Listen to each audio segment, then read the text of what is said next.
Call for your free information kit. 800-462-3333. That's 800-462-3333. 800-462-3333.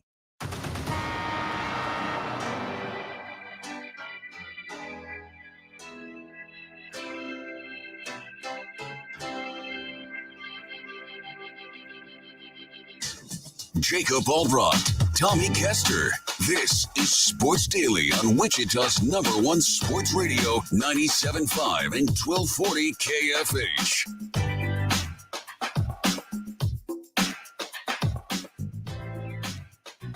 All right, welcome in, everybody, to another edition of Sports Daily, a Tuesday edition on the aftermath of a doubleheader in Monday Night Football. We get some new details on the Shohei Ohtani deal that are fascinating. We get a new home for Naquan Tomlin and lots of other good stuff, including Dan Israel, the executive producer of the Chiefs Radio Network, joining us in hour number 2. We'll have some giveaways. We'll give away some movie tickets for you, so stay tuned for your opportunity to win those. Welcome in, everybody. I'm Jacob Albracht, alongside Tommy Castor. Max Power in for Jad for one more day. We appreciate Max being here with us the last few days. Tommy, how are you this morning? Hey, I'm good. It's been a busy morning so far, and just kind of diving into everything that's been going on. I know that you mentioned Naquan Tomlin.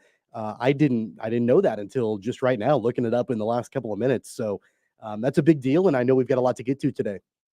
Yeah, spoiler alert, he's going to Memphis, so we'll still see Naquan Tomlin facing the Shockers, of course. An interesting spot, a spot that makes a lot of sense, but we can get into that in just a little bit.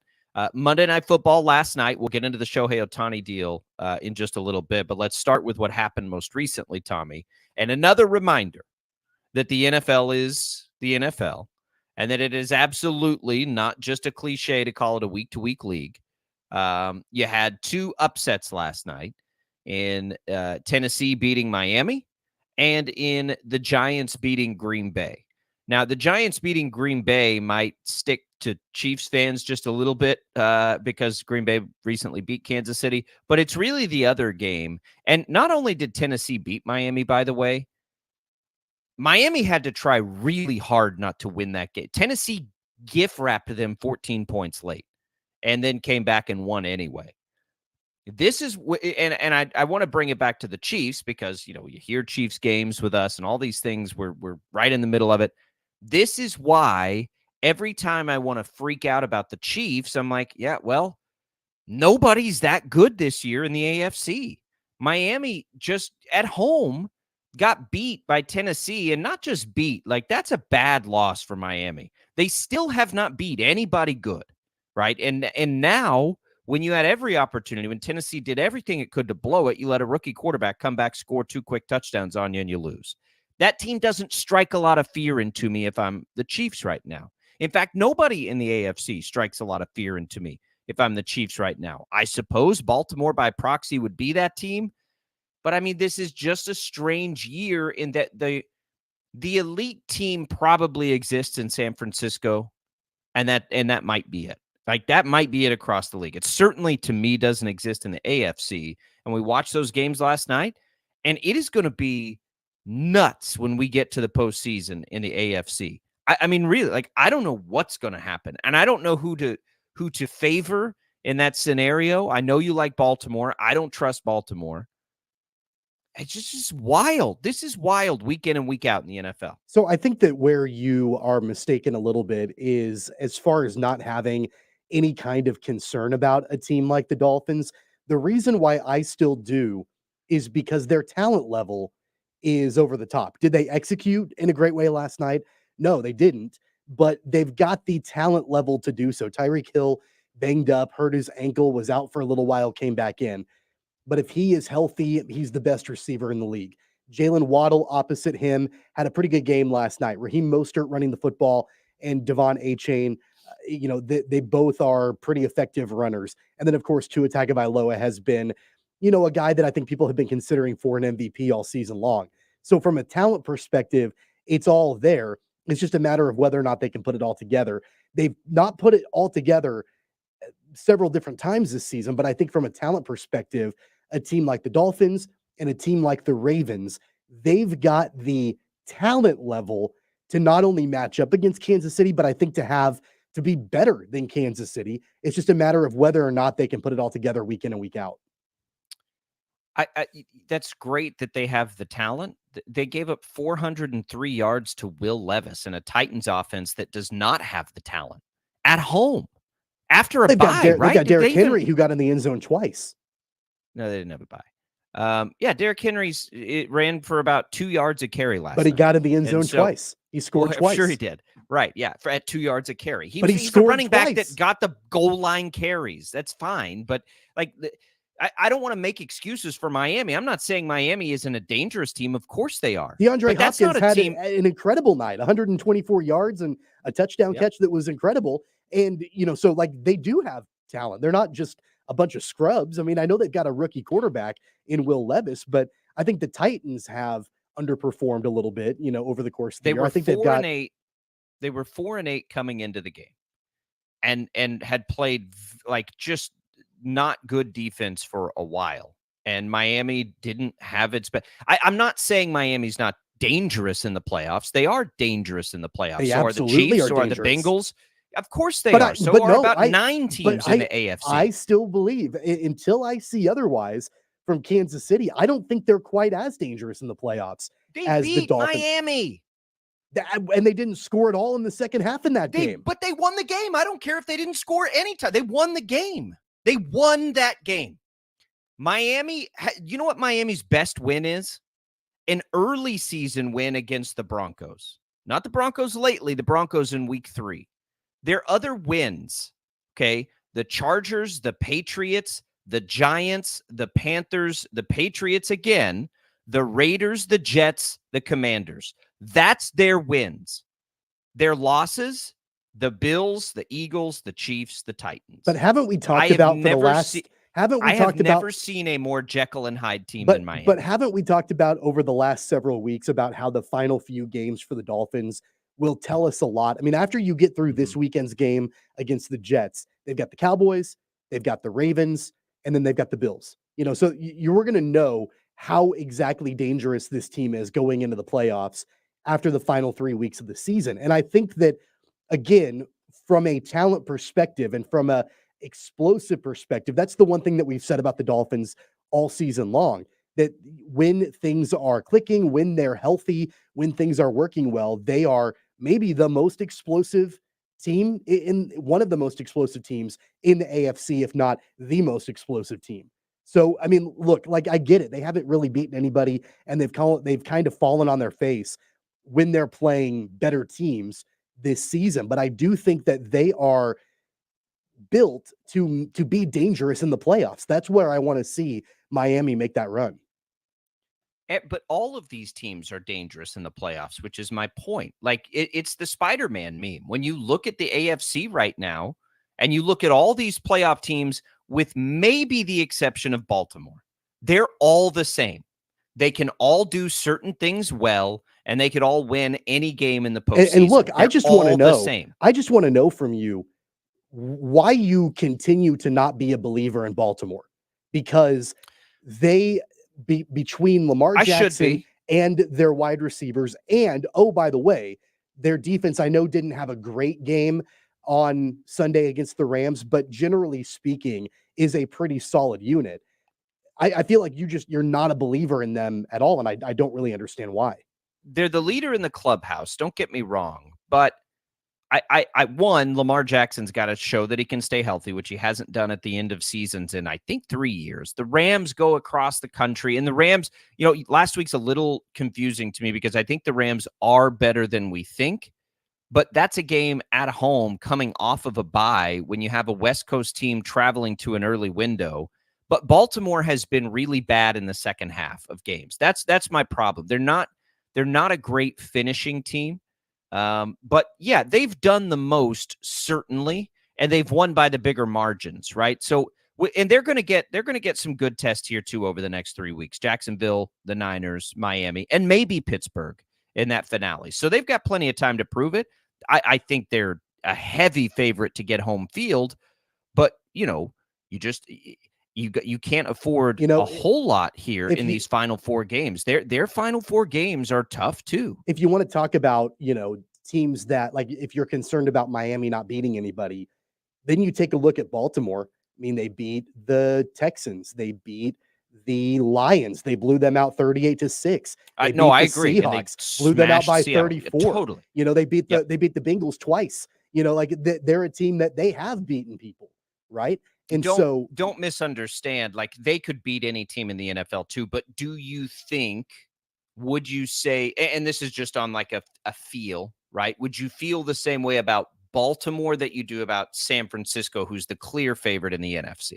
I think That's what I'm saying. yeah. I don't think there's as big a gap there. I don't think there's a big gap between those two teams as of right now. I mean, I think No, I mean between those two teams and the rest of their conference.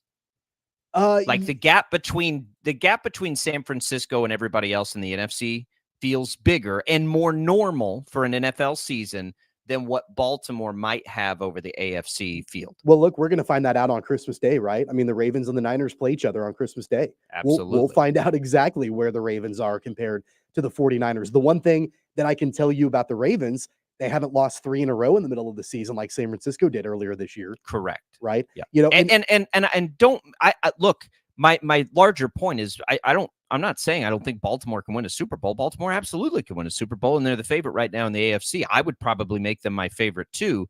My point is, I don't recall a year where 1 through, I don't want to give it the exact order because I don't think all the teams in the exact order are there. But let's say Cincinnati and Buffalo become, basically replace Pittsburgh and Indianapolis in the way that they look right now. And you had Baltimore, Miami, Kansas City, Jacksonville, Cleveland, Cincinnati, and Buffalo as the playoff teams. I absolutely think any of those teams could go to the Super Bowl. For sure, any of those 7 teams could make a run and go to the Super Bowl. When you go to the NFC, there's 3 of them that you could say could make a Super Bowl. And I think it's only 3, and it might be only 1. Based on the way San Francisco played Dallas and Philadelphia.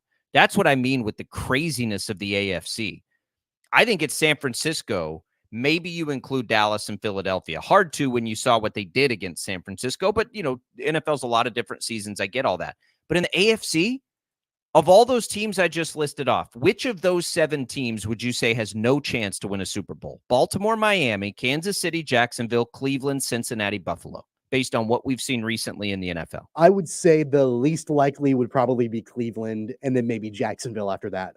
Jacksonville is kind of on a little bit of a skid right now. Cleveland with Flacco looks great. Flacco 45 years ago was a Super Bowl MVP. I mean, I get it. I understand all of that. My point in all of this, and I don't disagree with what you're saying about the parity in that conference, but when I bring it back to Kansas City, when we're looking at teams that I feel like they can get into the playoffs and be dangerous, man, I certainly don't think as of right now, Kansas City is at the top of that list as far as a team that I think can get dangerous in the playoffs and make that run. I mean, I would much rather pick Baltimore. I would much rather pick even Miami. And I know that Miami has not beaten anybody. No way. Miami, Baltimore, yes, but not Miami. But from a talent perspective, you're only looking at wide receiver from a talent perspective. And the running Chiefs back. Are way more talented.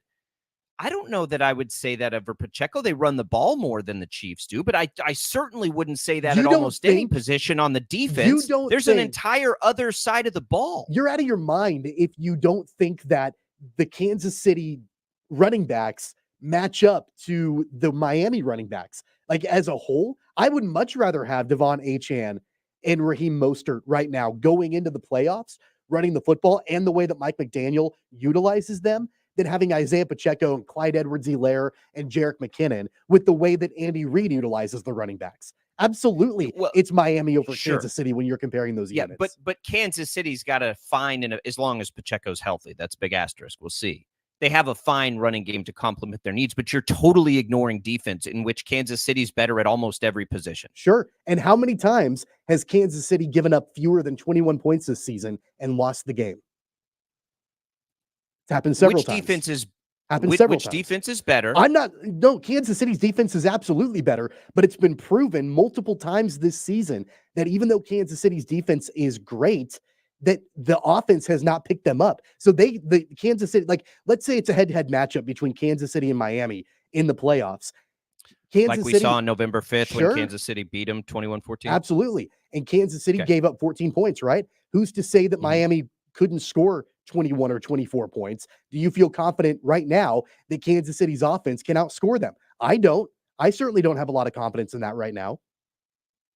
It's not a question about whether or not the defense can stop a team in the playoffs. I think they You're can. saying It's a what matter you're of but whether or what not you're Kansas City's offense can overcome that. I don't think they can. As of right now, what you're I don't saying think they is can. Miami's far more talented, and Miami's far more talented at certain positions, but the Chiefs are also far more talented at certain positions. They're two totally different teams. Sure. Totally different. Which, let me ask you this. Cold weather. Which team's more equipped to win a playoff game? I think that's The an team with overrated a good defense? I think that's No, it's I not. think that's an overrated I mean, and again, like, are we even convinced that Miami would have to go cold weather, or is Miami going to get at least one home game? I think as it stands right now, Miami might get at least one home game. Okay. Let me see them beat a good team one time, and then maybe I'll agree with you. They That's have not fine. done that yet. That's fine if you're not a believer in Miami. I get it. I understand why. They have not beaten anybody. I'm totally on board with that. I just think that you're giving Kansas City too much credit right now when they have not given you any reason to believe in them in the playoffs.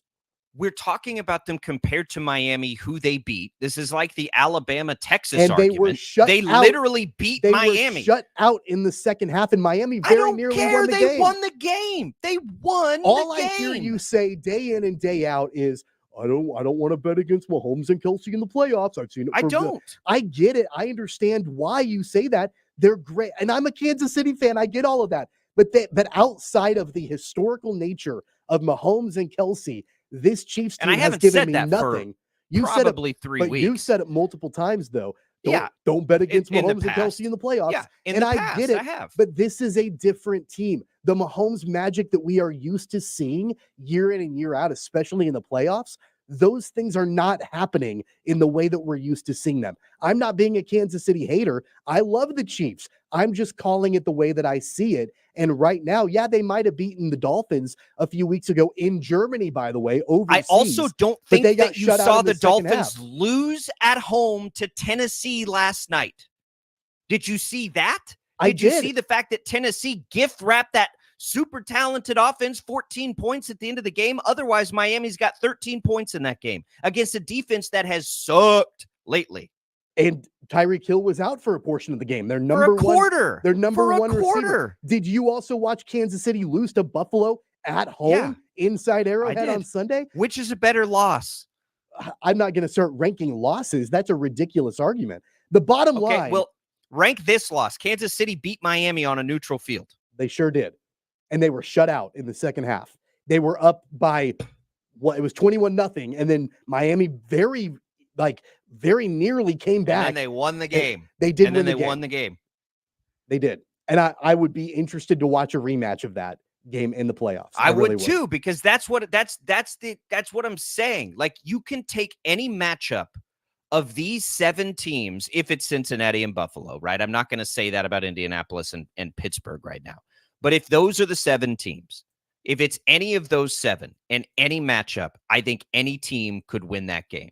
No, I don't care which matchup it would be. So out of those 7, my point in all of this, if that's it, like if you take Pittsburgh and Indianapolis and you swap in Cincinnati and Buffalo, and maybe it's Houston and you could put them in the mix too. We'll see how they react injured. But let's just pretend it's Cincinnati and Buffalo right now. If Baltimore played any of the other 6, I think it's a great game and anybody could win it. And vice versa. You could match up any of those teams in an individual game, and I think you're looking at probably a really close and a great game and a betting line that's within 6 points max. Wouldn't be more than that, right? That's why this is so nuts.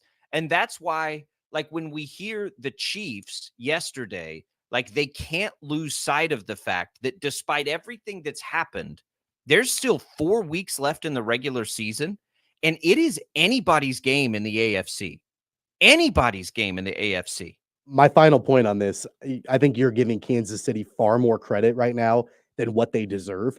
And until or unless I see improvement over the last 4 weeks, I'm not convinced at all that they can make a run in the playoffs. That's all I'm saying. That's my only point. I think that, yeah, there might be parity, and there's definitely more parity in the AFC than there is the NFC.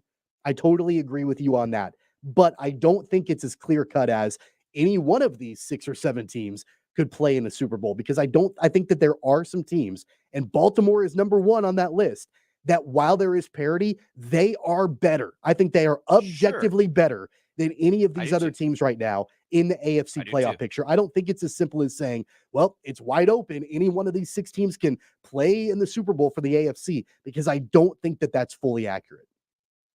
So let's take a break real quick. By the way, Mike, who chimes in and says he hears what I'm saying, but I sound like a homer. I'm a Cowboys fan, Mike, so I'm not a I'm not a homer. But again, we'll continue this.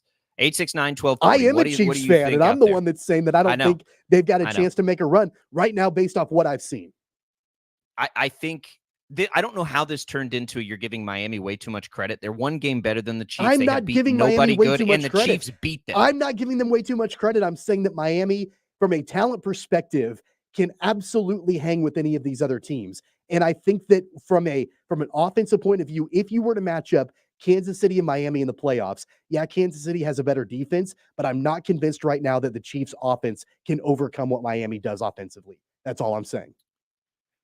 Miami only scored 13 points besides those 2 quick ones last night. I mean, I'm telling you, I was worried about it. I thought they were going to shred Tennessee. Tennessee hasn't been good defensively. And when Hill came back in the game, I was like, oh, they're about to smash them. And they just couldn't do it. We'll see how healthy Hill is. We'll continue this. 869-1240. We'll get into Shohei Ohtani as well. And then have, Dan Israel. We'll see what he thinks. Executive producer of the Chiefs Radio Network, coming at the top of next hour. It's Sports Daily on a Tuesday. We'll be right back.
The commercials are over. Yo, I haven't got all day. 869-1240. Time to get busy. This is Sports Daily on KFH.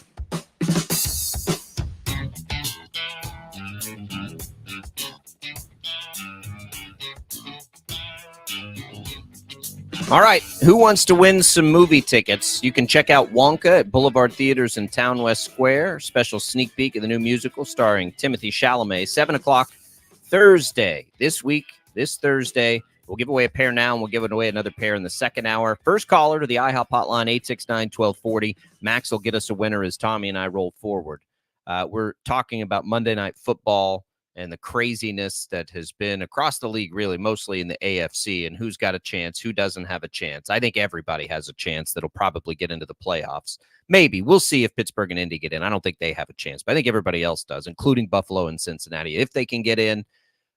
Did you see, Tommy, last night? This is I saw something on this in the break, and I meant to get your opinion on it. So Mike Vrabel, down 14 on the first touchdown, goes for 2. That's what the analytics say to do. We've heard that a million times now. Vrabel does it. Are you good with that? I don't have any problem with it being the underdog on the road, especially when the other team has the most explosive player in the NFL.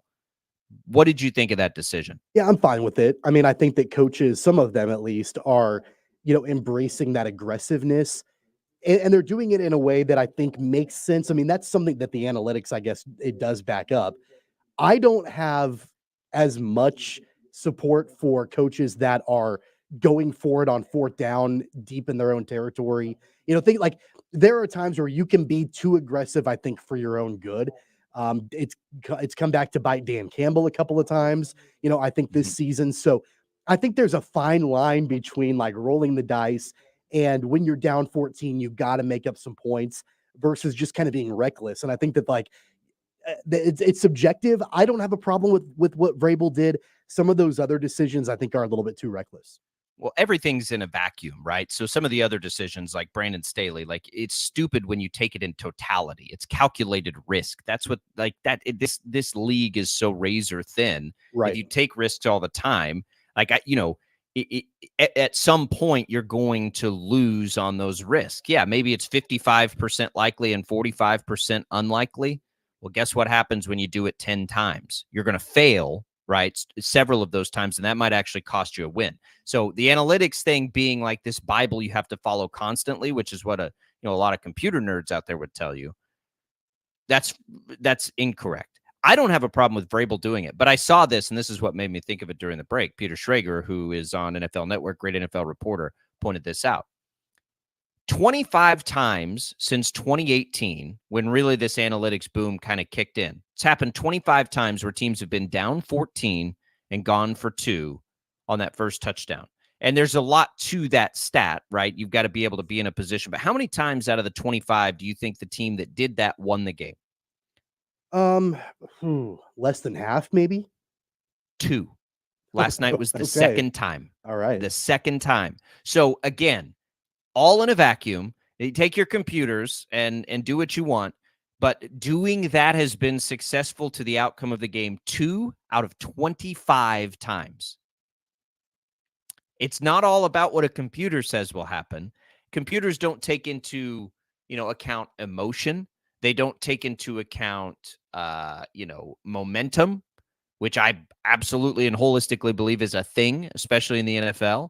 Like, they don't take any of that into account. So it's hard to just take everything on their little graphic on the bottom of the screen that's like 55% chance. And we all play fantasy football, right? I was in a tight fantasy football matchup last night, Tommy. I sent you a screen grab of it. The analytics of the app or whatever, I think had me at a 60% chance, and then a 30, and then a 20, and then a 90, just bouncing all over the place.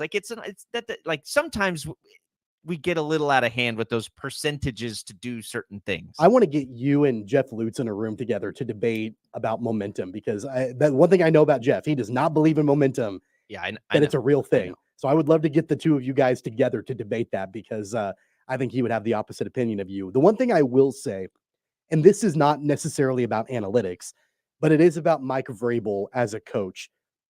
And I know you're a big Mike Vrabel fan. I like Mike Vrabel. I think that he's a good coach.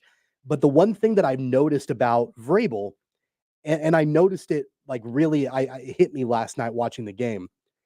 He's never really had a franchise-altering quarterback for the Titans, right? Like, he had Ryan Tannehill. They tried Marcus Mariota, that didn't work. They drafted Malik Willis, that didn't work. Now it looks like it's Will Levis's job. I don't know if he's going to be that franchise-altering quarterback or not, but the success that Mike Vrabel has brought to that franchise without a game-changing quarterback on the roster at any point in the course of his time, I mean, like, think of the playoff runs that the Titans went on with Vrabel as head coach a few years ago with Ryan Tannehill. I mean, he made Ryan Tannehill look really good. And Ryan Tannehill, prior to that, had never really been, a super successful quarterback. And I just kept thinking last night, and again, it might be Will Levis. I don't know. I think the jury is still out if he is the long-term guy. But I just kept thinking last night, man, if Vrabel had a Patrick Mahomes or a Josh Allen or a Joe Burrow or somebody like that, I mean, you'd be looking at a team that would be a force to be reckoned with, I think, because of the way that Vrabel coaches that defense, just because of the other weapons that they've got. I think it's remarkable what he's done without having that guy on his team. They had no business winning that game last night after the mistakes that those players made. And by the way, part of why I like Vrabel too, did you see when the dude that ran into the punt late, just like absolutely inexcusable, did you see him making his case to Vrabel on the sideline? And Vrabel, did you see what Vrabel's reaction was? Cursing him out, it looked like, on the sideline. He said, I don't give an F. Yeah. Like that was his reaction. It was great lip reading moment. But yeah, listen, it's the same thing with Tomlin. And I know Tomlin had Big Ben early in his career, but Big Ben late in his career was terrible at the very end there. So Tomlin hasn't really had a quarterback either for, I don't know, 5 years now, 6 years, and he's still above 500 every. That's why I like Tomlin so much. Vrabel's doing the same thing. Those guys are cut from the same mold. Like, they're just very in tune with football and in the nuances of a game and what it takes to win an individual game and how you can game plan better than the opposition and come up with a win despite talent deficiencies, or maybe just playing to the strengths that you do have on your team. Those two do that as well as any coaches in the league.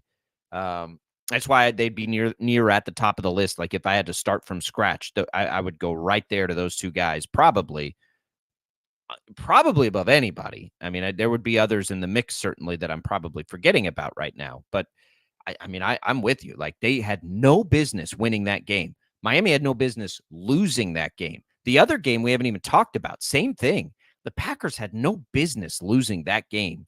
I know theirs was on the road. They're not as good as Miami, and DeVito's kind of caught a little lightning in a bottle there in New York, but the Packers don't have any business. They're a very confusing team. Very confusing team.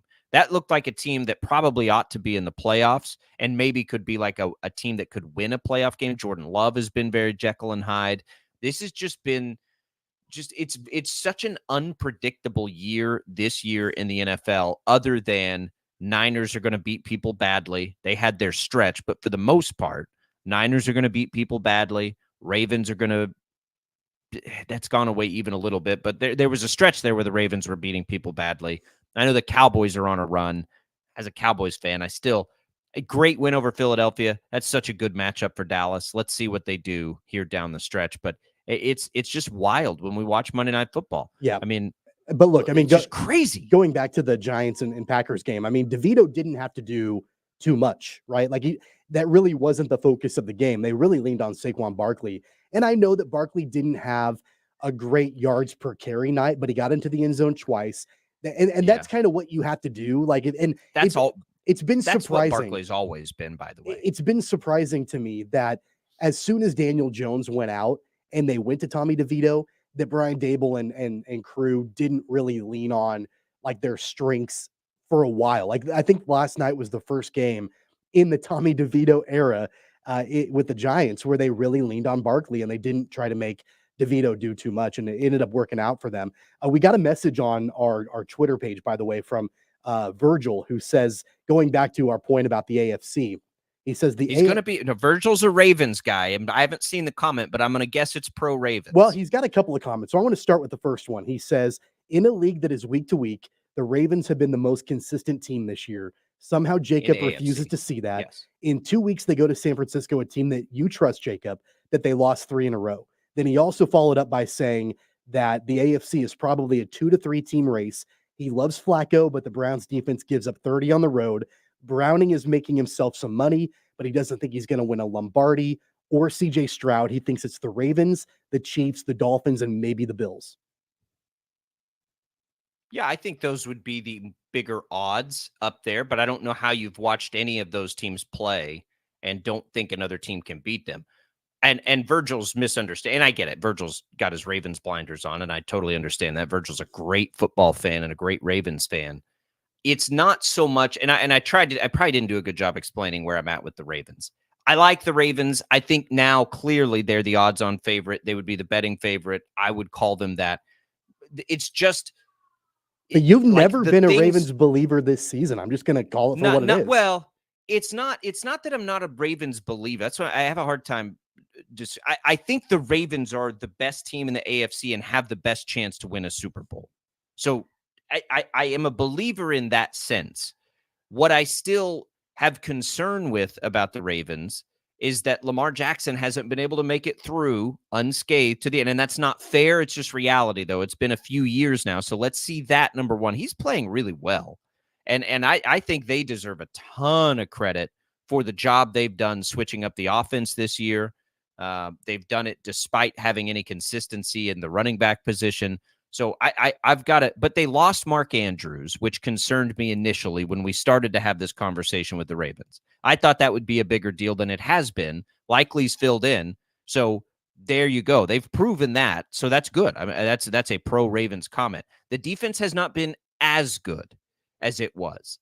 And we'll see what that means. Again, I don't know what to make of the Rams, but the Rams did put them against the ropes. And the bigger thing is the way the Ravens have finished, or I should say not finished games for a while now. That has me concerned in a playoff situation, right? They're not, just putting and I know that that's hard to do in the NFL, and not very many teams do that. Great teams do that. But they did as recently as a few weeks ago. I mean, we talked about it in the last segment, the teams that the Ravens have absolutely destroyed. That's happened multiple times. That's one thing that Kansas City hasn't done this year. Bigger margins. Kansas City hasn't beat. I mean, they've had a couple of games where they've won by 2 touchdowns, but we're seeing margins.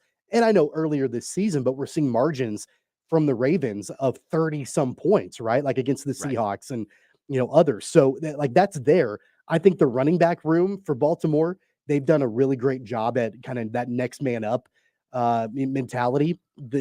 Keaton Mitchell, I think, has looked really good. Gus Edwards has looked good too. So, I mean, I think from top to bottom, I know their defense against the Rams wasn't as great on Sunday, but I think from top to bottom, like if I'm matching them up against Kansas City right now, man, I'm taking Baltimore. I mean, Baltimore's got a much better top to bottom. No question. Yeah. No question. Absolutely. Because they're probably playing that game at home. But let's just say, because it went to overtime, so I don't think this is a ridiculous thing to say, but let's say the Rams get it done in overtime. They get the ball first, they score a touchdown.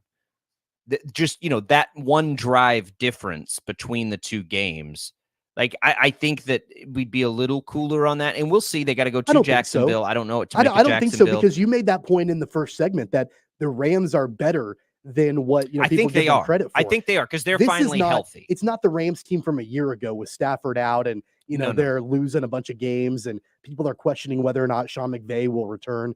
This is a better team with Cooper Kupp healthy and the emergence of Puka Nacua. They're a better team than they were a year ago. No doubt about that. Kyren Williams is healthy. Yep. Yeah, Kyren Williams is healthy too.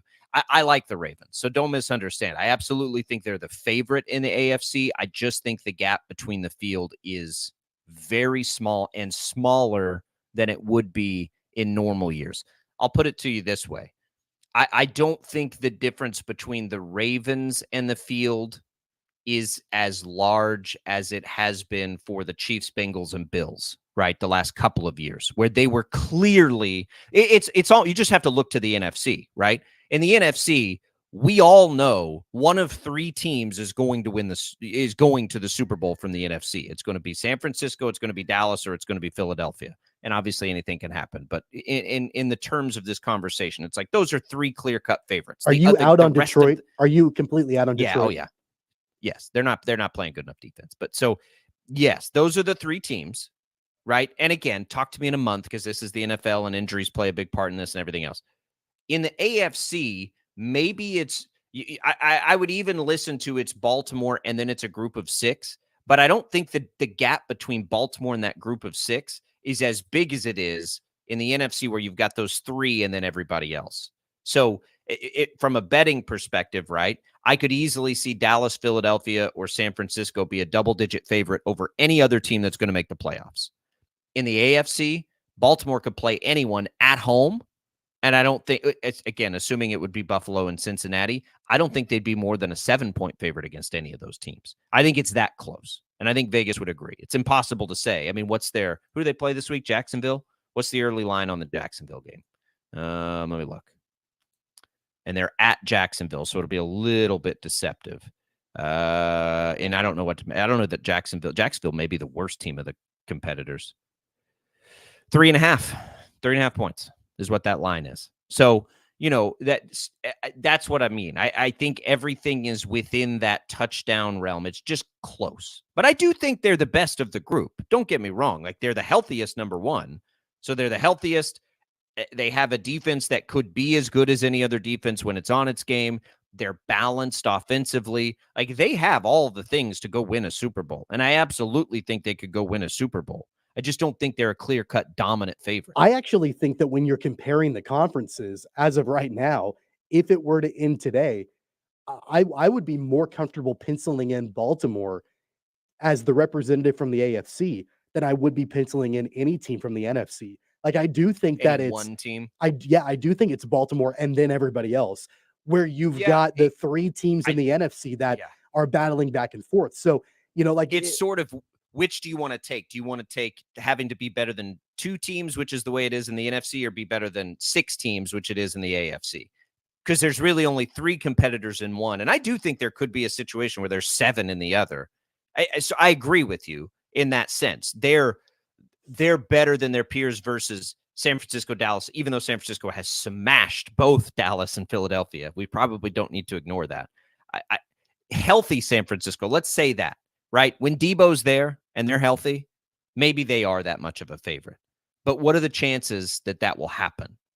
I don't know the answer to that either. When they have all their weapons, they're incredible, but they don't always have all their weapons, and they're not as capable maybe of overcoming that as we know Baltimore is. Baltimore has significant injury every week. They lost their best offensive player, and they've been able to. So I don't know. I'm with you. Virgil, the Ravens look good. And by the way, on that coach thing we mentioned, John Harbaugh would be up there too for me with Vrabel and Tomlin as guys that I would be totally comfortable starting a team with. All right, let's take a quick break. We're going to have a quick segment, then we'll get to Dan Israel. We will get to Shohei Ohtani in the second hour. We haven't talked a second about Shohei Ohtani's new deal. So we'll do that in the second hour. We'll spend some time with it because now that we see the deferrals, this is fascinating. It's all coming on Sports Daily. Congratulations to our winner on the movie tickets. We'll have another one in the second hour. It's Albracht and Castor at Sports Daily. We'll be right back.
All right, welcome back, everybody. Sports Daily here on KFH. Jacob Albracht, Tommy Castor here, wrapping quickly hour number one as we get you ready for Dan Israel, executive producer of the Chiefs Radio Network, coming at the top of hour number two. So that's where we'll head next. We're looking forward to that conversation. It will be an interesting one. Things seem to be unraveling. Can they get them tidied back up before the postseason? Still looks fine to make the playoffs, but to do anything in them has become a major question for a while now for the Kansas City Chiefs. We'll also talk about Shohei Ohtani's contract in the second hour. We'll get into the Naquan Tomlin news. He's headed to Memphis. Also, Kobe Savage for the football Cats headed on the way out and into the transfer portal. We'll get into all of that. Big hour number two coming on Sports Daily. We'll be right back.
All right, welcome back in, everybody. Hour number 2 of Sports Daily. Max, can we kill that return audio, please? We are getting ready for hour number 2 with Dan Israel, the executive producer of the Chiefs Radio Network. Excited to have Dan in. Dan, we've spent a lot of time here on Monday Night Football, and as we look at the results and we see Miami fall, a reminder that everybody's capable of these. The Chiefs have certainly been capable their fair share lately. How are you? And it's feels like it's unraveling a little bit up there in Kansas City. Are you getting the same vibe?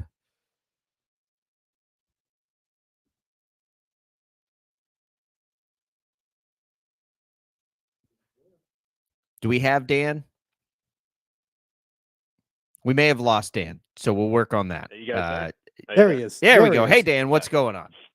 Hey, guys. I think it feels like it's unraveling a little bit outside the locker room. I'm not so sure yet inside the locker room has that kind of feel to it. So I guess as things go, if you're going to have one side feel like it's unraveling, that's the side you want is the fandom. But, it's hard. It's a hard one to stomach. Week 14 was, as you mentioned, full of kind of upsets, and the Chiefs were one of those. I left that night feeling cheated. I just no way about it. And it wasn't just because we lost the game.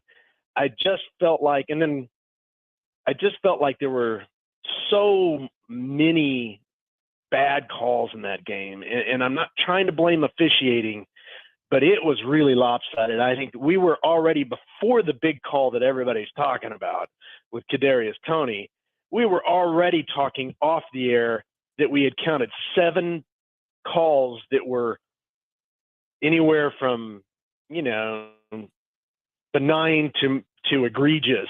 How they thought Patrick Mahomes fumbled the ball on that pass.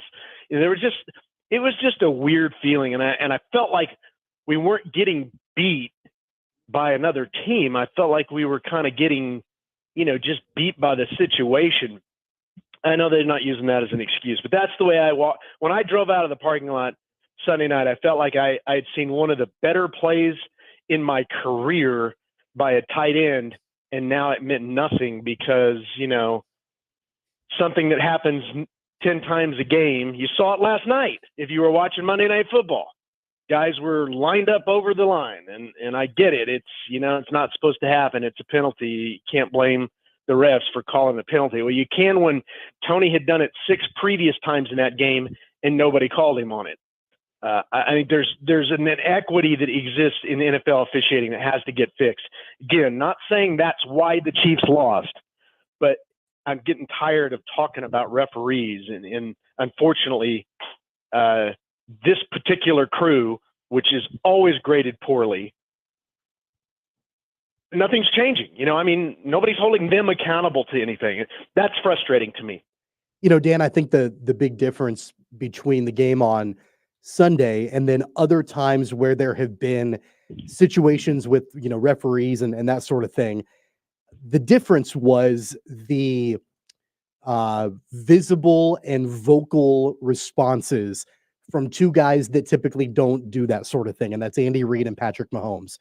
Everybody knows the way that Mahomes reacted on the field and then in post game, and then Andy Reid in post game and all of that. What was your vibe following the game with those 2, and then the way that things stand as of right now? Yeah, I don't think they technically delayed opening the locker room afterwards, but they were trying, PR staff, the equipment staff, they were trying desperately to kind of calm everybody down. I've never seen it like that. And I think part of that comes on the heels of the Green Bay game where they kept their mouth shut when this penalty wasn't called, that should have been called, that could have been a game changer. And I think they were being good sports about that, saying, hey, look, if they let us play, then we just have to live with that. And that's what we'll do. And then to have it kind of ripped out of their hands. I mean, taking points off the board is such a big deal. And I've never seen Mahomes like that. I've never seen Andy Reid in 10 years like that. He was very gracious with me in his office, but it's as short a press conference as I've ever seen. I've never seen him walk off stage like that. And so it was definitely, in fact, I was privy to a conversation in the hallway outside of Coach's office that I've never heard before. That was just, I mean, it's one of those things where, you know, these games mean something every week. Now, did it affect the Chiefs as greatly as it probably would have affected the Bills? No, it probably would have put a shot to the heart to the Bills, and all it did really is jockey our seeding in the playoffs at most. But I guess I just feel like I think everybody's just grown weary of it, Tommy. I think everybody's just like tired of it. It's like, how is it that we have instant replay and we have all of these mechanisms to prevent all of this stuff from happening, yet every week it seems to be happening and nobody's held accountable for it? You get a letter from the league the next day or midweek that says, yeah, okay, our officiating crew screwed it up. Sorry. That's not good enough. It's just not good enough. Not when the stakes are this high and these guys work so very hard. And I thought Mahomes, who's probably going to get fined for what he said in his press conference, said it very well. You not only stole a moment from a Hall of Fame tight end that would have been played at his Hall of Fame induction in Canton, Ohio someday. That play would have been played. You not only stole a moment from him, but who's to say Josh Allen wouldn't have come back, won the game, and you stole a moment from him too? Even Josh Allen said after the game it was one of the greatest plays he's ever seen. So I just think it's the frustration mounting. But to your question, never seen it before ever in the locker room like that. And I don't think Kadarius Toney is immune to the blame. We saw Jawan Taylor earlier in the year. They need to do a better job adjusting. Dan, just for clarification's sake, you're saying after going back and watching every play, Toney was lined up offside 6 other times, and did he ask for checks those 6 times? Because he didn't ask for a check on that play. I only saw still images, Jacob, so I can't say. I don't know whether he asked for checks. And look, I'm definitely not trying to take the blame off of Toney. I just think if I think there were 6 additional plays where he was lined up at least to the point where he was on the play they called or greater. Yeah. And nothing was ever said. No flag was thrown. Nobody ever did anything. And if they have, to me, again, that's just a consistency issue. And I think the other thing that was frustrating us on game day was the way the calls were going. They were all against the Chiefs, and there was just very little in the Bills. That if you flip a coin and it lands heads 9 out of 10 times, you'd go, something's wrong with this coin. It should be landing 50-50, or it should be landing 60-40, or maybe at worst 70-30. And it just feels like the whole Carl Cheffers thing needs to be dealt with at the league level. And it kind of goes back to like the D Ford situation in 2018, where, yeah, D was over the line. I get it. But he'd been over the line previous to that, and nobody ever said anything. Nobody threw a penalty on those. They wait till they're critical plays that make a game-changing difference to throw the flag. That's not where that should be happening. And in particular, this play, and again, not to absolve Toney. Toney's been in the league long enough that he needs to figure that out, right? There's no reason for him to be lining up with that. He's not getting a competitive advantage by putting half a foot over the line, right?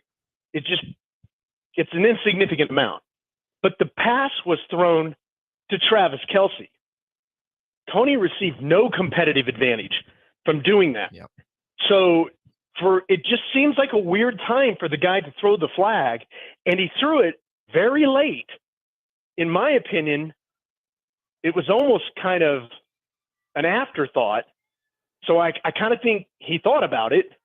I don't know. I guess I'm reading into it, and I'm sounding like I'm just writing an excuse for why they got beat by the Bills. That is not it. It's just a frustration. I think everybody's just tired of this referee situation. How, in a day and age where we have the technology to do the things that we do, can't we figure this out and resolve it once and for all? Dan, is it unfair, do you think, to chalk this situation up to all of the other issues that have been dealt with in the wide receiver room. Is this separate from that in your mind? I mean, I read that, like, if you were to lump this in with all the other wide receiver critical issues over the course of the season, there are 4 games that either a wide receiver drop or a wide receiver penalty have resulted in the loss of what could have been a game-winning touchdown for Kansas City. Can you chalk this one up to the same issues that we've been talking about in that wide receiver room all season long? Or do you separate this one from all of that because it had to do with the referees?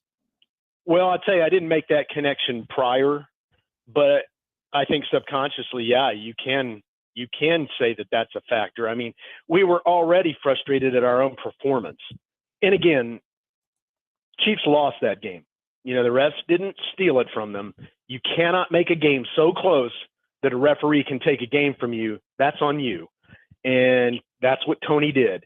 That's what Rice did when he fumbled. These issues are issues. And there is a large frustration, I know, inside and outside the building on what's going on. The drops. I watched that Marquez Valdez-Scantling interview where he just said, I don't know what you're talking about. It's like, we don't catch them every time. That's to me, that's a lack of accountability. Yeah. And, you know, he should be sitting on his chair going, that's on me. I can't speak for Rashee Rice. I can't speak for Sky Moore. I can't speak for Kadarius Toney. But as far as MVS goes, I got to catch the balls that are thrown to me.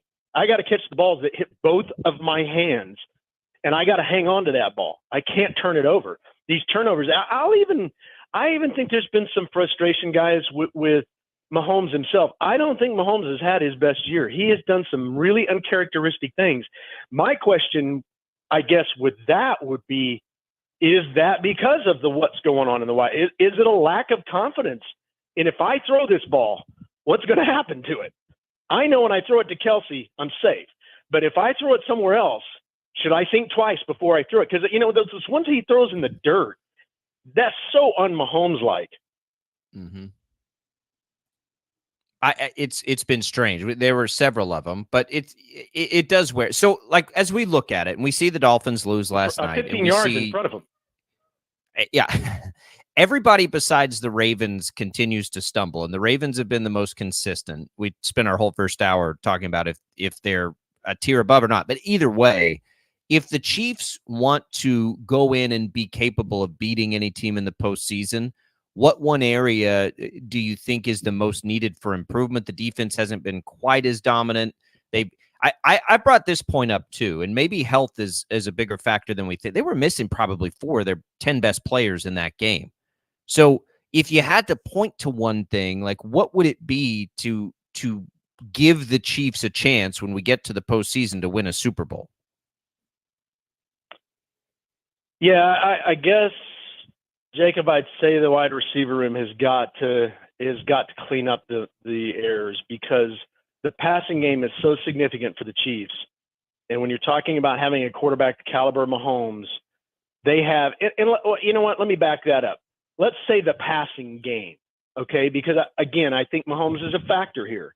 Does Mahomes need to not throw, you know, a 103-mile-an-hour fastball? Does he need to back that down to 95 so these guys have a better shot at catching it? Or, you know, what's going on there? That connection, the passing game, has got to eliminate these mistakes. I think the one thing I told you last week is, we're in December. We kind of are what we are. And I think we're going to have to accept we don't have the recovery power to make 3 and 4 and 5 mistakes a game and still come back and win it. We might be able to make a mistake or 2, or maybe even 3, but we're not coming back from a big, and you're certainly not going to do that in the playoffs. One mistake could be the end. So I think they've got to figure out a way to eliminate some of the self-inflicted mistakes, the penalties. I'll even give the Taylor a pass on this, or the whole offensive line, because to me, the problem isn't the ball not coming out of Mahomes' hands at the right time. The ball's coming out of Mahomes' hands. It's just not being caught for whatever reason, whether the pass isn't right whether the receiver's dropping the football, the little things that are happening there, and they are fairly insignificant. When a receiver catches the ball, he has to become a running back. It's all there is to it. It has to go when he's in traffic. He has to protect the ball with, at least 3 points of contact. If he's not, the way defenses play now in the NFL, they're going to punch that ball out, and they got to know that. And while you can kind of say, well, Rasheed is on a rookie schedule, he's already past where he would play in college. He's kind of breathing fumes, and yeah, maybe, but we've been pitch counting him too, to avoid some of that. Guys like Tony, guys like, Marquette, it's just nothing you can say about MVS. He's been in the league too long to be making some of the mistakes he's made. And I feel like that passing game, the errors in the passing game, they got to eliminate.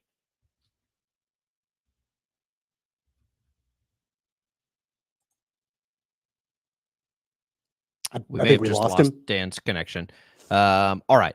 So I think we lost Dan's connection, and I think his point is good, and it's that passing game. I think I probably agree with that, and I do like his point on more than just the mistakes by the wide receivers, but altering their game, and for Mahomes to not miss throws, and I get why that's happening to some degree. I think Dan, do we still have you? I'm here. Yeah. You Okay. there? Okay. Yep. Yeah, I dipped out. Okay, go ahead, Tommy. Yeah. So Dan, I mentioned this yesterday, and I want to get your thoughts on it.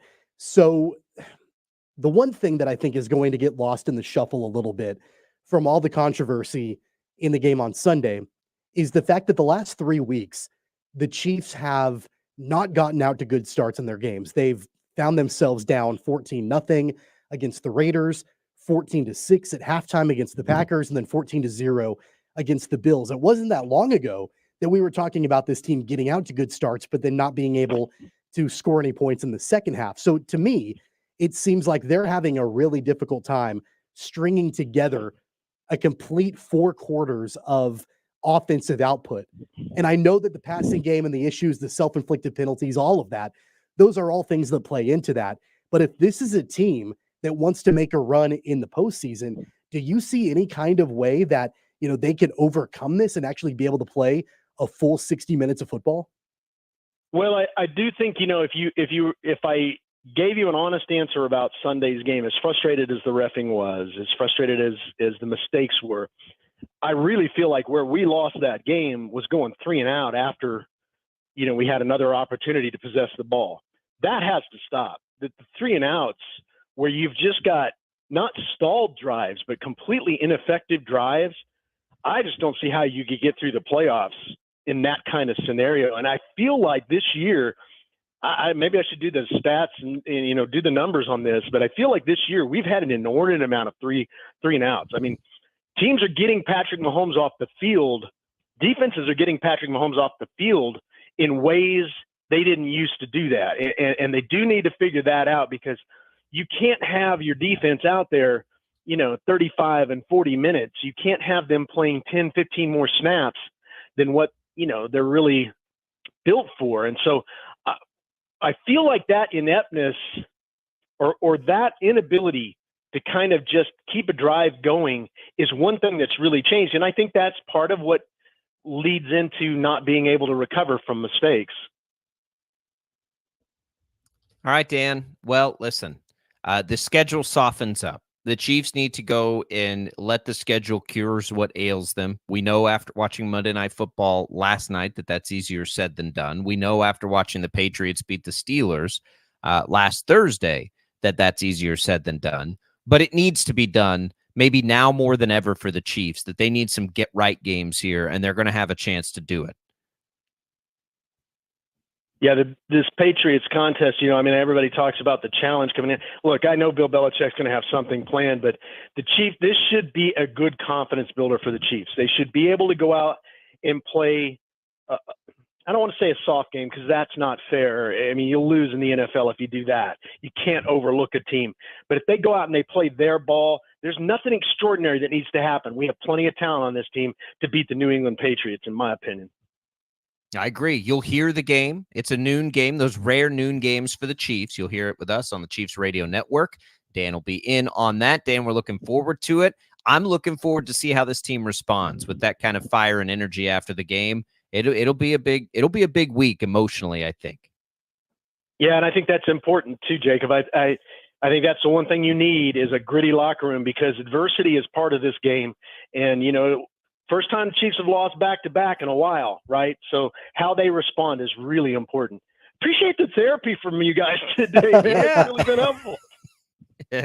No problem, Dan. We've been doing a lot of that this week. We've been there for the folks. All right, Dan, we'll talk again next week. We appreciate it, and have a good call this weekend. All right, guys. Appreciate it. Go Chiefs. There goes Dan Israel. We'll get into some of what he had to say there. We'll get into Shohei Ohtani when we return as well. Let's take a quick break. Let's roll forward. Getting a lot accomplished. This is a busy Tuesday after a wild and crazy Monday Night Football. But, man, we got to get into this Ohtani. And I do want to touch on a couple of things Dan said there. So we'll take our quick break. We'll come back. Albracht and Castor at Sports Daily rolling forward.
All right, welcome back in, everybody. Sports Daily. Good stuff there. I think, Dan's initial frustration and this has basically been the conversation nationwide as this has become a bit of a pop culture thing with the explosion of Mahomes on the sideline, just because we've never seen it. I think I told somebody that asked me about this yesterday. I get both sides. I get don't line up offside, Tony. Totally get that. I also get Reed and Mahomes' frustration in that when you've done a certain thing a certain way under certain guidelines your entire career, and then that changes on a dime, and it just happened to do it on a play that you've probably been working on all year. I also get the frustration there. Not, I don't think anybody's intending it to be an excuse, just that when you operate normally under the fact that an official will back you off the line, then when that doesn't happen that one time in that one circumstance, that could be frustrating. I understand why they're frustrated at that if I put myself in their shoes. So, it's tough. And Andy Reid didn't totally back off yesterday. He cooled it down a little bit, but his point still reigned true that, when you do things a certain way for so long, if you're going to change it, tell me you're going to change it. That was how he furthered it yesterday. Like, he has a working relationship where historically, if there's an issue, an official will tell him, hey, this has got to change before they go wait until that moment in a game to do something like that. My problem with that entire argument is that it takes away attention from the real issues that are plaguing the Chiefs. It takes away attention. It Right. takes away time to try to work on these things. All the self-inflicted issues. Let me ask you this with it. If this was a one-off issue, right? If this wasn't a chronic issue for that wide receiver room and we saw this as like the first time, I get what you're saying. Absolutely. Yeah. If it was a one-off and everything else has been working flawlessly and there haven't been these issues, or at least at normal, right? Then focus on the referee's egregious call and all of that, and that's fine. Yeah. But there have been so many other things, and Dan touched on them: the issues in the wide receiver room and the dropped passes and the self-inflicted mistakes, the turnovers, the 3 and outs, the fact that the offense can't get things going. I mean, all these different things are real and legitimate, and they are controlled in your own environment, right? They're controlled in practices. They're controlled in walkthroughs. They're controlled in all the preparation that you make week in and week out.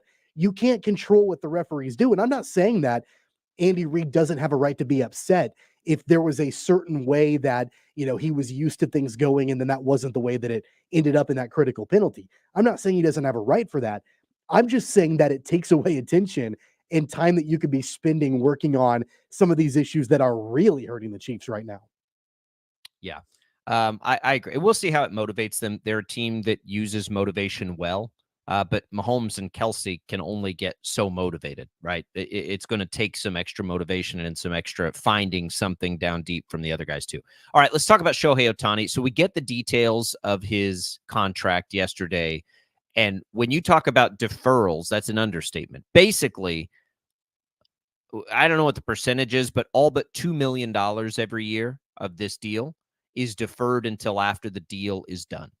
And so what it's done is not go against the luxury tax for the Dodgers. 3%, by the way. It's about 3%. 3%. But more importantly, it allows the Dodgers to use some of that money. And this is why Ohtani did this. And we knew that before we knew the numbers, to go still be able to get other players. I saw some people say, oh, my God, this is cheating. This is whatever. And I'm like, no, it's not. Baseball does this all the time, just not to this magnitude. And it would be different if there were a salary cap and you were skating the cap that way. Baseball doesn't have a salary cap, so it's irrelevant, right? Like, the Dodgers are basically deferring the money to where the money is closer to where, the market will be. And I assume some growth and all of these things and payroll and everything, where it won't probably limit them as much later, but it limits them none at all now. And good on Ohtani for doing it. I mean, every team in baseball would do this if they had the opportunity, but good on Ohtani for doing it, because he knows he's going to have his endorsement money and all that stuff. He doesn't really care. And he wants to win. If you ever doubted that before, Ohtani wants to win more than anything else. Yeah, look, it's not cheating, the way that you mentioned. Some people think that it is, but it is certainly a loophole, right? It is certainly Oh, a way, absolutely. that the Dodgers But and baseball Otani, operates in loopholes. Yeah. absolutely. And if there was a, full-fledged, pretty solid salary cap, then it would be a different situation. But, I know one of the biggest issues in baseball is the conversation between the big market teams and the competitive imbalance with the smaller market teams. This is another example of that. I understand why people are frustrated by all of this, but the Dodgers and Otani did nothing wrong in this. It's the way that the rules are written and the fact that this is the way that it was collectively bargained between the owners and the players. I mean, they collectively bargained the way that baseball is set up with no salary cap and all of that. The luxury tax was a way to sort of try to balance things out a little bit. But if the Dodgers are deferring all this money, they'll still stay under the luxury tax, even with having Otani and Freeman and Betts on their roster. Well, and the reality is they're such a well-run organization. It's different than the Yankees or the Mets or the, Red Sox or somebody, because they just, maybe the Red Sox are a bad example. They'll have enough good young players, if history holds through, that they can eat that money too, because they homegrown so much of their talent. You're never going to solve this because these things are good for both the players and the teams. So, like, the inequity that exists is only bad for the fans. The players are going to be for it. The teams are going to be for it. And therefore, other than, the, if you want to call it integrity of the game or whatever you want to call it, that's the only, like, that's what baseball is going to have to do, but it's going to have to change it despite what the players and owners want. And that's why it's almost impossible to see anything changing. Now, I will also say, when was the last time the biggest spender won a World Series? The Rangers spent a lot of money collectively over 2 years, right? But like the Mets or the Padres or these teams that just try and push all their chips in, that hasn't worked tremendously well in recent history. You know that it buys you a shot, basically, but it's far from a guarantee. And that's just because that's the way baseball is. So, I mean, I wouldn't. The Diamondbacks were in the World Series last year, Right. so I don't want to overreact either to this, because baseball has a way in the nature of the way that it's played, and that one individual player will never have that big of an impact because they can only bat 1 out of every 9 times or pitch every 1 out of 5 days or 6 if it's Otani. So, But from a it is what revenue it is. standpoint, from a merchandising standpoint, from, Oh. attendance, ticket sales, all of that, I mean, it's through the roof. The one thing, and I don't have my source on this, but I did see after he signed that Vegas, the over under on Dodger wins, I think it went from 94 wins as the line before Otani signed to like 97 and a half. And so I thought about it and I was like, and this was before I knew about the deferrals. And I thought, man, is $70 million next year worth 3.5 wins, according to Vegas? And then I realized that, a lot of that money was being deferred and it's really $2 million. Yeah, I think $2 million is absolutely worth 3.5 Sure. wins. And then all of the other revenue streams that come in, because of Otani, that it's completely separate from the wins and losses on the field. So, I mean, it's a multi-pronged thing, right? Like, that was the biggest reason why, well, maybe not the biggest reason these teams won world championships, but a byproduct of that for all of these teams was all the money that they're going to be able to make having Otani on their team. 100%. The Dodgers they're not going to lose money on this deal unless something catastrophic happens. They will earn this money. They'll raise their prices, I'm sure. They'll continue to have the highest attendance in baseball. And they just opened up their marketing and merchandising to an entire nation now, and really probably an entire region of the planet, in a way that they weren't before. They are not going to lose money on the Otani deal. Again, outside of catastrophe, they're not going to, no matter what he does on the field. And I saw people think comparing this deferral situation to the Bobby Bonilla situation with the Mets and how they're paying him Right. out every year for like the next 50 years or whatever. And I understand, like you could probably draw a few comparisons as far as the financials are concerned, a little bit with the deferrals, but I mean, you're not even comparing the players. Like Otani versus Bonilla, it's apples and oranges. It's not even the same. I wonder if there are mechanisms and triggers in place too on this, like where the Dodgers could say, we're pretty good on our roster. We don't really feel like we can do ourselves much better by going to spend a bunch of money this year. Well, let's pay you your full 70. And so that reminds me, and what makes me think of that is the way, some of the great quarterbacks have had such flexible contracts. Mahomes has one now. Tony Romo famously had one. Tom Brady had one at times. Yeah, I have a hard time believing that this contract will be the exact same when it's over as it is right now. Like, I think would bet restructuring is probably going to be happening and that sort of thing. Because if the Dodgers are set and they're deep and they continue to do what they've done, there could absolutely be years where they're like, we really don't need to go spend here. Let's pay you your full salary this year and we'll get it off our books. You can have the money. Great. I would imagine those are in place. That's what happens in the NFL. And in the NFL, by the way, with the salary cap, stuff like this happens all the time. Kirk Cousins is on like a dead contract with the Vikings, even though he may not play there for 1 or 2 years. So teams do this kind of thing all the time. The difference is it's not going to hurt the Dodgers, whereas it would hurt, an NFL team trying to do this or whatever. It ain't going to hurt the Dodgers one bit. It won't affect them at all. And it probably wouldn't have affected them either way. Like they probably could have just absorbed the yearly salary one way or the other. But at least now they don't have to pay the taxes on it. And this is not like federal taxes. This is taxes. I thought about Speaking of federal taxes, did you see the breakdown of what Otani's paying? Yeah. He'll make less than half. Less than half. It's like 47%. So when I saw that, and he'll be just fine, right?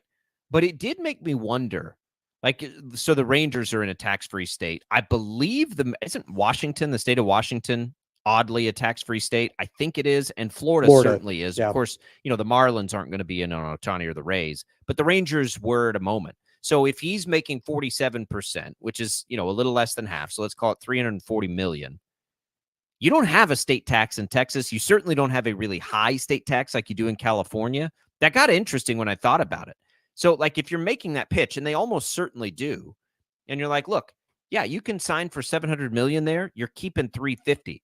Come sign for $500 million here and keep, $400. How does it work in Canada? Like, I don't know what I mean, like with Toronto, I don't know how that works. My guess is, and I'm not an astute geopolitician, but I would guess their taxes are probably pretty high up north of the border. You're probably right. And I don't know what, I don't know how their provinces, may tax or not differently. I don't know if it's the same kind of setup. I have no idea. I also don't know how does the dollar convert and all those things. I don't know. I'm not smart enough to know that, but I do know that you don't pay a state tax in Texas and you pay one of the highest in California. So that's interesting. Florida wouldn't have been a factor. God, I think Washington might be tax-free, which made Seattle a little bit interesting, but it's crazy. And the other part of it that we haven't really talked about, and we can spend a couple of minutes and we'll talk the K-State news of yesterday in the next segment, is the contract itself at $70 million. Is it worth it? Is he a $70 million a year player? And the reality is, based on the market, he is.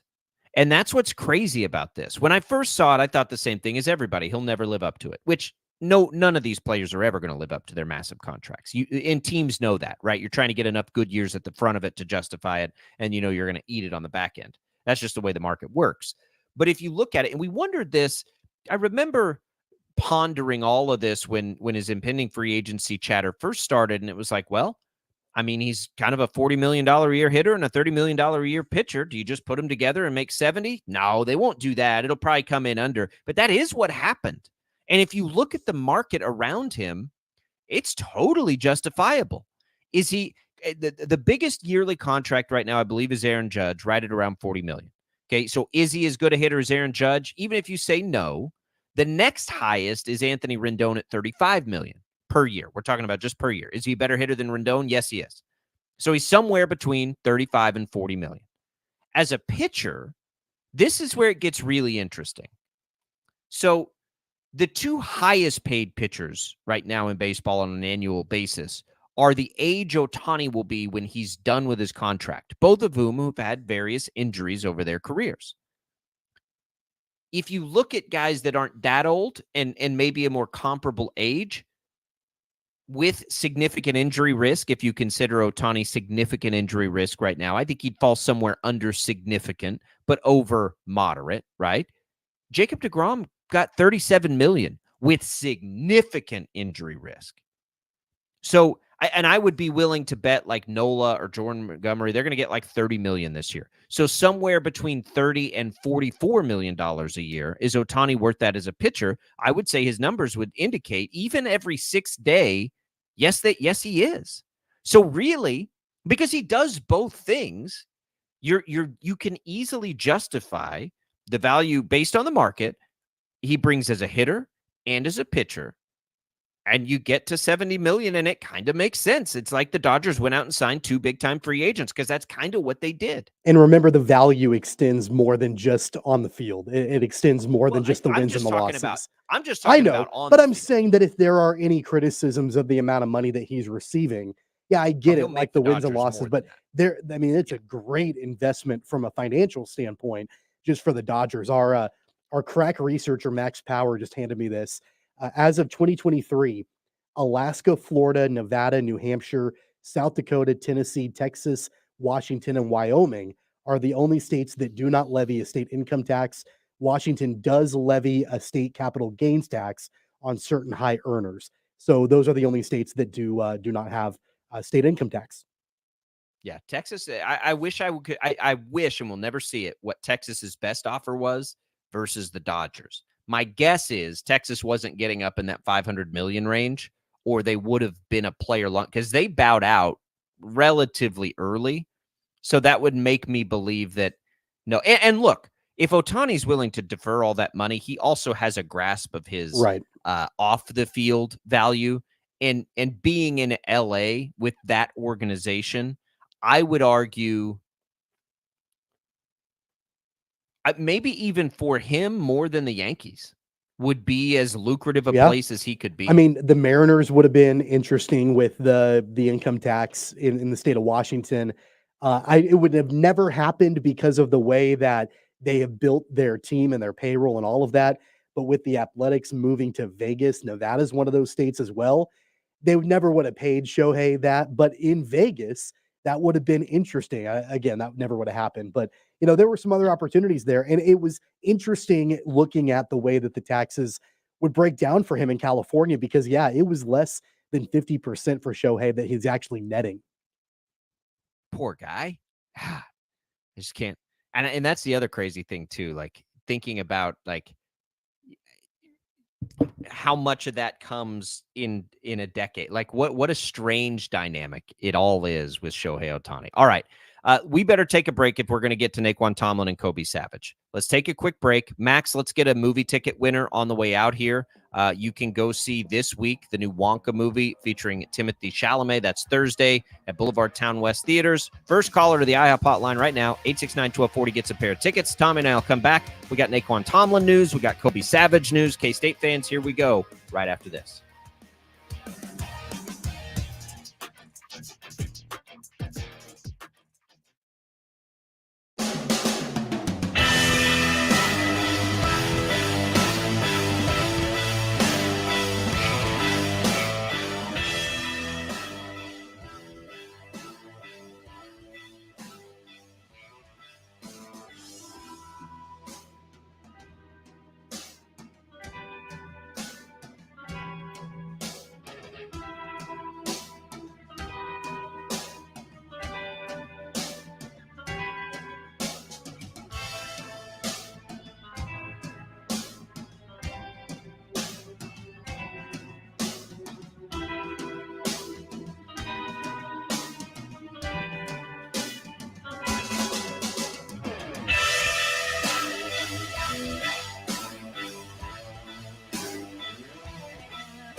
KFH.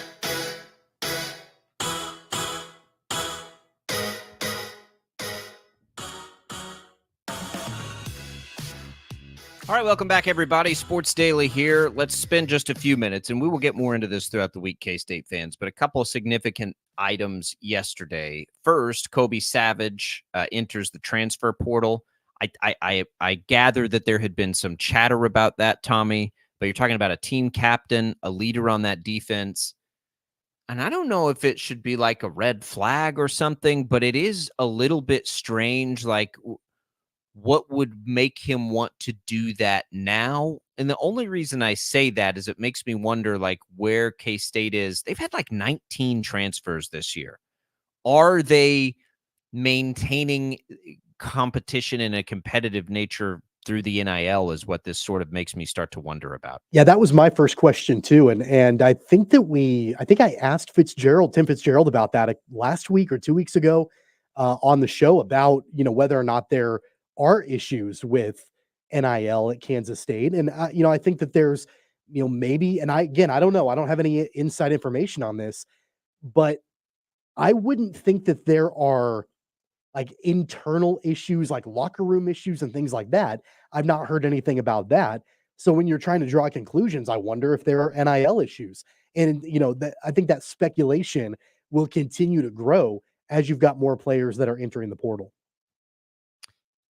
That's a tough one. It just doesn't make sense otherwise. You've got a team captain, right? So it's not somebody that's unhappy, you wouldn't think, or anything like that. Like, that's the only thing that I can think of. They're going to have a great chance to win the Big 12 next year, you'd imagine. Like, so I don't know. Maybe it's a chance to get home closer to Texas, and maybe there's an opportunity somewhere to try to win a national championship. I don't know. But that was interesting. And then sort of late last night, early this morning, we get word or see that Naquan Tomlin looks like he's headed to play with Penny at Memphis. That to me makes probably more sense than, the one we all wondered about down the road in Lawrence for Naquan Tomlin anyway, because Kansas totally could have used him. But I do think being a more featured player does make more sense for a guy that's trying to get into the NBA, and Penny's draw to the NBA is obvious. Yeah, that one makes sense. I mean, as far as the prospects that he will have to come in and contribute right away, we talked about it yesterday. Number one, raising his draft stock, and then number two, being able to be a featured player right away in a program. I would imagine, and it went pretty quick from what it sounded like, that he went and visited Memphis and then kind of signed right away. So whatever that pitch was from Penny Hardaway, it probably, a lot of it was, hey, I've got a lot of NBA connections and we can help you get to that next level. Yeah, and an opportunity to make us better and for you to get some run here. I have not seen Memphis yet this year. In all honesty, I have not watched them play a second of basketball. I think they've season. been a little disappointing from looking at, the way that their schedule has played out so far. There were a couple of losses that I know that they had early on that weren't, particularly good for them. Looking at their schedule, they've won a couple in a row, but they lost to Ole Miss, they lost to Villanova. They did beat Michigan, they beat Arkansas, they beat A&M. So that there are some wins there that are on their resume that look pretty good, but also a couple of losses just last week that were back-to-back that weren't as good for them. Which would lend me to say why it makes sense, because he can probably help them, which means he'll get playing time and whatever. So good for Naquan Tomlin. We're glad he landed somewhere. Glad he landed somewhere where we'll get to see him play, because we will start to pay attention to Memphis with Wichita State. But and by the way, Wichita State, I guess. Yeah, I want to mention really quickly another K-State note. I read yesterday that Will Howard has taken a visit to Miami. And I don't think he's committed anywhere, but at least visited the Miami Hurricanes. Could be a potential destination for him to transfer to. Well, we know they have NIL money, so good for Will Howard. I hope he goes and earns and has all the success in the world. All right, we'll come back. We'll tell you what's on tap the rest of the day as we wrap up this Tuesday edition of Sports Daily. Patterson.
The Sports Head!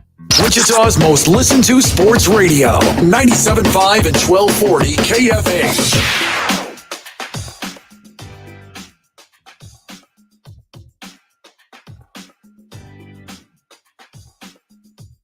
All right, welcome back in, everybody. Tommy, you just sent me this. Sandler played pickup hoops with the Shockers on Sunday? He I did, miss that? yeah. I saw he hit a local restaurant. Yeah, I saw that before the game. I think that he was at the Shockers practice facility, played some pickup hoops with them, which was pretty cool.